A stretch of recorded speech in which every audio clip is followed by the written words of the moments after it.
আসসালামু আলাইকুম, আশা করি সকলেই ভালো আছেন।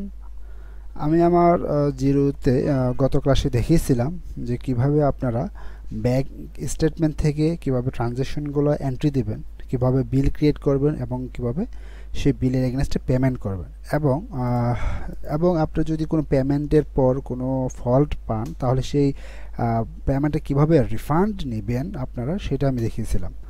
তো আর আজকে আমি দেখাবো যে কিভাবে আপনারা bank statement, total bank statement upload করবেন। আপনারা কিভাবে জিরোতে ব্যাংক স্টেটমেন্ট ইম্পোর্ট করবেন, টোটাল ব্যাংক স্টেটমেন্ট। ওকে, তো আমি একটু জিরোতে যাব। জিরোতে আসার পর আমি একটু লগ ইন করে নিই। তো এই হচ্ছে আমার জিরো। আমি যদি একটু অ্যাকাউন্টিংয়ে এসে ব্যাংক অ্যাকাউন্টসে যাই, ব্যাংক অ্যাকাউন্টসে দেখেন আমার জিরোতে দুইটা ব্যাংক অ্যাকাউন্টস ক্রিয়েট করা আছে, একটা হচ্ছে অ্যাকাউন্ট ইউবি, একটা হচ্ছে অ্যাকাউন্ট ডিবিএস। ওকে, এখন আমরা কি করব, আমরা আমাদের স্টেটমেন্টটা এখানে ইম্পোর্ট করব। এখানে দুইটা ওয়েতে ইম্পোর্ট করা যায়। একটা হচ্ছে যদি আমি ম্যানেজ অ্যাকাউন্টে যাই, এখানে কিন্তু ইম্পোর্ট অপশন আছে, ইম্পোর্ট স্টেটমেন্ট, এই যে নিচের অংশটা। আবার এখানে এখানে একটা অংশ আছে ম্যানুয়ালি ইম্পোর্ট স্টেটমেন্ট, এখানে দুইটা অপশন আছে। তো আমরা ম্যানুয়ালি ইম্পোর্ট অপশনে যাব। যাওয়ার পর আচ্ছা আমি আমার জিরোটা একটু ডুপ্লিকেট করে নিই। ওকে, আসার পর আমরা ওদের কিন্তু নির্দিষ্ট কোনো একটা ফরম্যাট আছে যে আমরা কোন ফরম্যাটে আমাদের ব্যাংক স্টেটমেন্টটা এখানে ইম্পোর্ট করব। এই ফরম্যাটটা আমি একটু ডাউনলোড করি।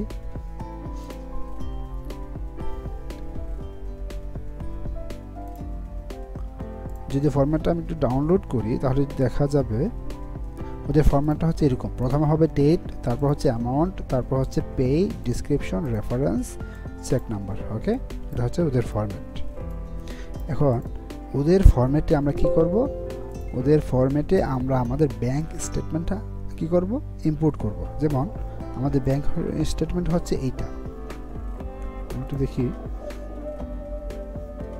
ওকে, রেকর্ড হচ্ছে, এটা হচ্ছে আমাদের ব্যাংক স্টেটমেন্ট। এখন আমরা এই ব্যাংক স্টেটমেন্ট যেটা আমাদের পিডিএফ আকারে আছে, আমরা এটাকে এক্সেলে রূপান্তর করব। এক্সেলে রূপান্তর করার মূল উদ্দেশ্য হচ্ছে আমাদের লেখাগুলো সুন্দরভাবে কপি করা যাবে। তো আমি মূলত কপি অলরেডি এক্সেল করে রেখেছি। এক্সেল করে তারপরে আমি ওদের যে ফরম্যাট, ওদের ফরম্যাটে অলরেডি আমি ইনফরমেশনগুলো আপডেট করে রেখেছি। এখন কীভাবে ইনফরমেশনগুলো আপনারা আপডেট করবেন সেই বিষয়টা আমি একটু দেখাচ্ছি। যেমন আমার ব্যাংক স্টেটমেন্টের প্রথম যে অপশনটা ট্রানজ্যাকশন, সেটা হচ্ছে 2 তারিখ, জানুয়ারির 2 তারিখ, advice remittance transfer of funds. Okay, তো আমরা যদি একটু ব্যাংক স্টেটমেন্টটা ফলো করি তাহলে আমাদের প্রথম হচ্ছে 2 তারিখ, যেমন advance remittance transfer of funds. Okay, আমি যখন এটা আমি কেটে ফেলি, যেমন এটা হচ্ছে ওদের ফরম্যাট। ডেটে আমি দিয়েছি কি কত তারিখ, এখানে 2 তারিখ, প্রথম ট্রানজ্যাকশন 2 তারিখ, আমি ডেটে এখানে 2 তারিখ দিয়েছি। তারপর হচ্ছে অ্যামাউন্ট কত, 3000। এটা হচ্ছে আমার কি ডেবিট হচ্ছে খরচ, কোম্পানির খরচ, সকল খরচগুলো কি কোম্পানি ব্যাংক স্টেটমেন্ট ডেবিট সাইডে থাকবে। সো আমি এখানে যেহেতু 3000 আমার খরচ, আমি এখানে দেখিয়েছি -3000। এখানে আমার যত খরচ থাকবে সবগুলো কি এখানে মাইনাস হবে। এখানে আমার অ্যামাউন্টের জায়গায় মাইনাস ফিগার হবে। আর যদি আমাদের কোনো ক্রেডিট অ্যামাউন্ট থেকে থাকে এদিকে, তাহলে আমার এখানে হবে প্লাস। ওকে, তারপর হচ্ছে ডিসক্রিপশন। আমার এই ফরম্যাটটা কিন্তু ওদের ফরম্যাটে আমি আগে থেকে ইনফরমেশনগুলো দিয়ে রেখেছি আপনাদের সময়ের সুবিধার্থে। আচ্ছা, ডিসক্রিপশন কি হবে, ডিসক্রিপশন হবে যে advice remittance transfer of funds, যেটা আছে টোটালটাই আমার ডিসক্রিপশন বক্সে দিয়ে দেবো। রেফারেন্স নাম্বার কোনটা, যেখানে যে রেফারেন্স নাম্বার থাকবে এটা হচ্ছে আমার রেফারেন্স। ওকে, দিয়ে দিলাম। তারপর হচ্ছে কি 3 তারিখ, debit card transaction, zero New Zealand limited. আচ্ছা, একটা জিনিস মনে রাখবেন, আমরা কাকে পেমেন্ট করেছি সেটা কিন্তু একটা মুখ্য বিষয়। যেমন এখানে হচ্ছে আমরা কাকে পেমেন্ট করেছি, জিরো নিউজিল্যান্ড লিমিটেড। তো আমি এখানে দিলাম কি পে জিরো নিউজিল্যান্ড লিমিটেড, কত 46.96। তাহলে আমরা এখানে দেবো কি -46.96। ডিসক্রিপশন, আমার এই ডিসক্রিপশন যা আছে সবটাই আমার ডিসক্রিপশনে দিয়ে দেবো। আর রেফারেন্স হিসেবে এখানে যেটা ডেবিট কার্ড নাম্বার আছে, এই নাম্বারটা আমি রেফারেন্স হিসেবে দিয়ে দেবো। ওকে, নাম্বারটা আমি রেফারেন্স হিসেবে দিয়ে দেবো।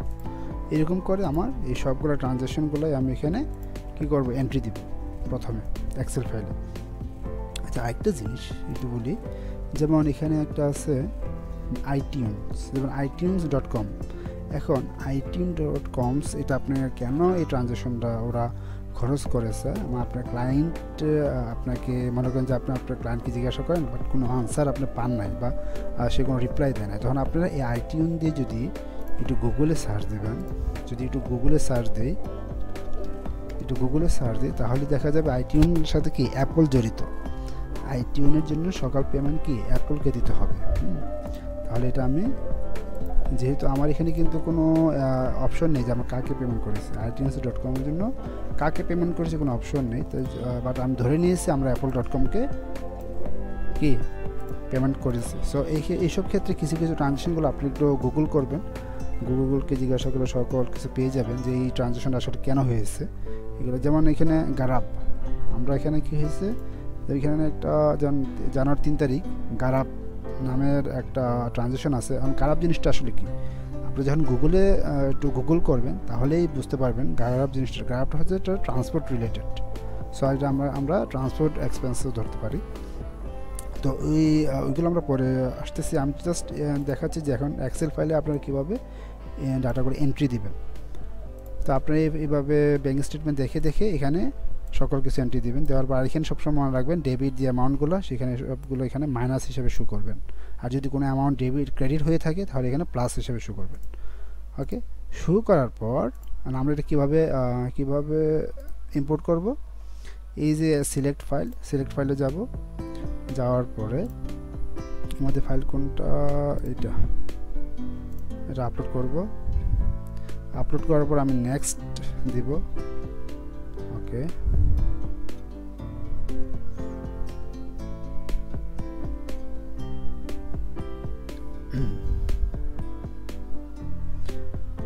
নেক্সট অপশন আসার পর প্রথমটা দেখাচ্ছে ডেট, ট্রানজ্যাকশন ডেট, ওকে, পে, ডিসক্রিপশন, নফিল। যেমন এখানে নফিল এই দুইটা আমার কি সিলেক্ট করা নাই, বাট আমি সিলেক্ট করব। রেফারেন্স, আমাদের তো রেফারেন্স আছে বিদায় আমি এখানে ট্রানজ্যাকশন পে, আচ্ছা রেফারেন্স দেবো। এই জায়গাতে আমি কি দেবো, রেফারেন্স দেবো। যেমন এখানে চেক নাম্বার, আমার এখানে চেক নাম্বার আছে কিনা একটু দেখে আসি। আমার এখানে চেক নাম্বার নেই, তো আমার এখানে কিন্তু চেক নাম্বার নেই। তো আমি তারপরেও আমি এটা কী করব, এটাও রেফারেন্স হিসেবে দেব। রেফারেন্স হয়ে গেল। আরেকটা জিনিস এখানে ডেট, যেমন আমরা এখানে কি ডেট দিয়েছি, মান্থ, ডেট, ইয়ার। তাহলে আমরা কি দেবো এখানে, মান্থ, ডেট, ইয়ার দিয়ে আমরা এখানে সিলেক্ট করে দেব। ওকে, নেক্সট অপশনে আসি। নেক্সট সবগুলো ট্রানজ্যাকশন শুরু করবে, আমরা এখানে নেক্সটে যাব। ওকে, নেক্সটে যাওয়ার পর এই যে আমাদের যে ট্রানজ্যাকশনগুলো সবগুলো এখানে শো করতেছে। তারপর আমরা কমপ্লিট ইম্পোর্টে যাব। যখন আমরা কমপ্লিট ইম্পোর্টে যাওয়ার পর এখানে দেখেন কিছু জিনিস, এখানে ডান পাশে অনেকগুলো অপশন আছে, যে ম্যাচ, ক্রিয়েট, ট্রান্সফার। যেমন আমাদের প্রথম যে ম্যাচ অপশন আমার একটা, দুইটা, এই তিনটা ট্রানজ্যাকশন কি ডুপ্লিকেট দেখাচ্ছে। ম্যাচ মানে কি, এগুলো আমাদের আগেই এন্ট্রি করা ছিল। আমি আমার লাস্ট ক্লাসে আপনাদেরকে দেখানোর জন্য এই ট্রানজ্যাকশনগুলো কি এন্ট্রি দিয়ে রেখেছিলাম, যে কারণে আমার এগুলো ডুপ্লিকেট দেখাচ্ছে, মানে ম্যাচিং দেখাচ্ছে। আমরা এগুলো ওকে দিয়ে দিব। ওকে, তাহলে আমার এই তিনটা আবার নতুন করে এন্ট্রি দেওয়া লাগবে না। বা এখন যেমন দেখেন এখানে apple.com-কে আমরা কয়বার পেমেন্ট করেছি, একবার, দুইবার পেমেন্ট করেছি। অ্যাপলকে আমরা 2বার পেমেন্ট করেছি। তো আমরা এটার জন্য একটা রুল করতে পারি, যে এমন একটা রুল করব, এমন একটা নিয়ম করব, যে নিয়মে এই ট্রানজ্যাকশনটা আমরা ওই নিয়মের আন্ডারে আমরা এমনভাবে এটাকে সাজাবো যেন ট্রানজ্যাকশনটা কি অটোমেটিক্যালি যতবার এন্ট্রি করি না কেন অটোমেটিক্যালি ওই ক্যাটাগরিতে চলে যায়। যেমন আমরা যদি একটু ম্যানেজে যাই, ম্যানেজে গিয়ে আমরা একটু ব্যাংক রুলসে যাই। ব্যাংক রুলসে আসার পর এখানে ক্রিয়েট রুলস নামে একটা অপশন আছে। এখানে যাওয়ার পর আমরা এখানে আমাদের ডেসক্রিপশন সিলেক্ট করব। ভ্যালু কি হচ্ছে, আমরা কাকে দিয়েছিলাম, ভ্যালুটা হচ্ছে আমরা এখানে iTunes-কে দিয়েছিলাম, itunes.com বিল।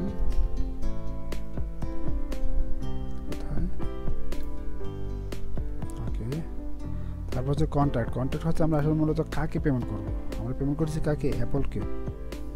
আমরা অ্যাপলকে পেমেন্ট করেছি।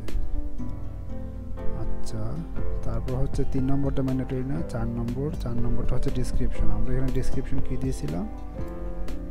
আচ্ছা, ওকে। তবে একটা জিনিস মনে রাখবেন, ডিসক্রিপশন সবগুলো যেন একই রকম হয়। যেগুলো আপনি রুলে সাজাবেন সেগুলো ডিসক্রিপশন সবগুলো একই হইতে হবে। অ্যাকাউন্ট, যেহেতু এটা আমার itune.com, তার মানে সেটা হচ্ছে আমার এন্টারটেনমেন্ট। আমরা এন্টারটেনমেন্ট ধরি। আপনারা অবশ্যই আপনাদের ক্লায়েন্টের কাছ থেকে এই ট্রানজ্যাকশনগুলো ক্যাটাগরি জেনে নেবেন। মূলত এই ছিল। আচ্ছা, এখানে যে রুলটা আসলে কিসের আন্ডারে হবে? এটার আন্ডারে দিয়ে আমি যদি এটা সেভ দিই তাহলে দেখি কি হয়।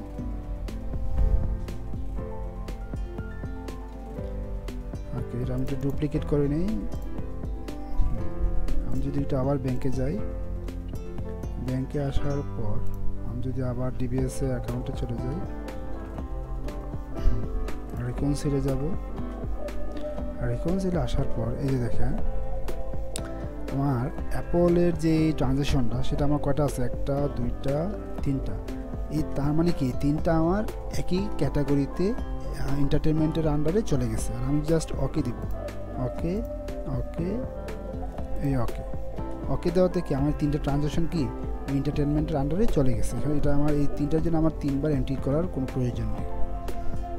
এই হচ্ছে আমার রুলের সিস্টেম। আমরা রুলটা কেন করব সেটা অবশ্যই বুঝে গেছি। রুলটা করবো এই কারণে, যখন আমার একই রিলেটেড ট্রানজ্যাকশন বারবার হবে তখন আমরা রুলের আন্ডারে যদি ওই ট্রানজ্যাকশনটাকে আমরা ট্র্যাক করি তাহলে সকল ট্রানজ্যাকশনগুলো কি ওই রুলের আন্ডারে চলে যাবে, ওই ক্যাটাগরিতে চলে যাবে। যেমন এখানে আরেকটা যেমন আছে গ্রাব, GRAB। এটা হচ্ছে গ্রাবরে আমরা একটা রুলের আন্ডারে আবার ফেলে দেব। ব্যাংক রুল, আমরা ক্রিয়েট রুল যাব, এটাও আমাদের ডিসক্রিপশনে দেব। আচ্ছা, এখন দেখি আমার গ্রাবের ডিসক্রিপশন কি আছে। এটা ডিসক্রিপশন গ্রাবই রেখেছিলাম, সো এটা আমার গ্রাবই থাকবে। আর পেমেন্টটা কি হবে? যা আছে সেটাই। ওকে, 3 নম্বর 4 নম্বর ডিসক্রিপশন যেহেতু এটাই। গ্র্যাব কি? গ্র্যাব হচ্ছে এটা ট্রান্সপোর্ট রিলেটেড। গ্র্যাবটা হচ্ছে এটার মূলত ট্রান্সপোর্ট রিলেটেড। ওকে, আমরা যদি একটু গুগলে এসে লিখি গ্র্যাব তাহলে বোঝা যাবে যে Grab the everyday everything app, Grab taxi. তার মানে বোঝা যাচ্ছে এটা হচ্ছে আমাদের ট্রান্সপোর্ট রিলেটেড বিল। ওকে, তো মূলত এই হচ্ছে আমার রোল। আমি যদি এটাকে সেভ দিয়ে দিই তার মানে আমার গ্র্যাব রিলেটেড সকল ট্রানজ্যাকশন আমার কি ট্রান্সপোর্টের আন্ডারে চলে যাবে। এখন আমি যদি একটু ব্যাংকে আসি, ব্যাংক অ্যাকাউন্টে আসার পর কোম্পানি অ্যাকাউন্টে যাব। কোম্পানি অ্যাকাউন্টে যাওয়ার পর রিকনসিল আমার 3টা বাকি আছে। এই যে দেখি আমার এখানে গ্র্যাব, যে এই দেখেন আমার গ্র্যাব 2টা ট্রানজ্যাকশন আছে। আমার 2টা কি ট্রান্সপোর্টের আন্ডারে আমরা রুলের আন্ডারে দিয়ে দিয়েছি, যার কারণে এরা আমার বারবার এন্ট্রি দিতে হবে না। ওকে দেব। এরপরে রয়েছে আর একটা ফ্লাইট রাজা। এখন এটা যেহেতু আমাদের আর কোনো ট্রানজ্যাকশন না, এটা আমরা সিঙ্গেলভাবে ক্রিয়েট করতে পারি। আমরা কাকে পেমেন্ট করেছি? কাকে পেমেন্ট করেছি? ফ্লাইট রাজাকে পেমেন্ট করেছি। আমরা কাকে পেমেন্ট করেছি? ফ্লাইট রাজা। ওকে, হোয়াট অ্যাকাউন্ট হবে কি? এটা যেহেতু আমাদের এটা ফ্লাইট রিলেটেড, আমরা এটা ট্রাভেল দিতে পারি, ইন্টারন্যাশনাল। ওয়াই কেন? ডিসক্রিপশন। এখন আমরা ডিসক্রিপশন কি দিয়েছিলাম? এটা আমার ডিসক্রিপশন যেটা আছে আমরা সেটাই দিয়ে দেব। বাস, এটা আমাদের হয়ে গেল। আমাদের এই একটা আমাদের একটা ট্রানজ্যাকশন ছিল যেটার সাথে আমাদের ডাবল কোনো এন্ট্রি ছিল না বা ম্যাচিং করার মতো কোনো এন্ট্রি ছিল না, যে কারণে আমরা এটা সিঙ্গেল ক্রিয়েট করে ফেলেছি। আমরা ওকে দেব। ওকে দেওয়ার পর আমাদের কি রিকনসিল করার মতো আর কোনো, আমরা যদি কোনো ট্রানজ্যাকশন নেই, আমরা রিকনসিল করার মতো আর কোনো ট্রানজ্যাকশন নেই। আমরা যদি ব্যাঙ্ক অপশনে আবার আসার পরে যদি আমরা কোম্পানি অ্যাকাউন্টে যাই তাহলে দেখা যাবে, দেখেন আমার এই সবগুলো অ্যাকাউন্ট কি রিকনসিল হয়ে রয়েছে। আমার সবগুলো ট্রানজ্যাকশন আমার রিকনসিল হয়ে গেছে অটোমেটিক্যালি। এটার জন্য আমার বারবার রিকনসিল করতে হবে না। এখন আমরা কিন্তু প্রথম ক্লাসে দেখিয়েছিলাম কিভাবে ব্যাঙ্ক স্টেটমেন্ট থেকে আমরা বিল রেডি করবেন, তারপর পেমেন্ট করবেন। আর এটা হচ্ছে কি আমার অলরেডি প্রতিটার জন্য আমার বিল রেডি হয়ে গেছে অলরেডি। প্রতিটার জন্য কি বিল আমার অলরেডি রেডি হয়ে গেছে। কারণ হচ্ছে আমি যখন এটাকে রোলের আন্ডারে ফেলে দিয়েছি, আমার ক্যাটাগরির আন্ডারে ফেলে দিয়েছি, এটা ওই ক্যাটাগরির আন্ডারে সবগুলো ট্রানজ্যাকশন অটোমেটিক্যালি ইনপুট হয়ে গেছে। আর এখানে একটা দেখাচ্ছে আনরিকনসিল, আচ্ছা এটা হচ্ছে আমরা যখন কোনো ফান্ড রিফান্ড পেয়েছিলাম তখন আমরা ওইটা এখানে আনরিকনসিল দেখাচ্ছে। এটা আমি ডিলিট করে দিই, এটা আমি আপনাদেরকে দেখানোর জন্য মূলত ক্রিয়েট করেছিলাম বা দেখিয়েছিলাম।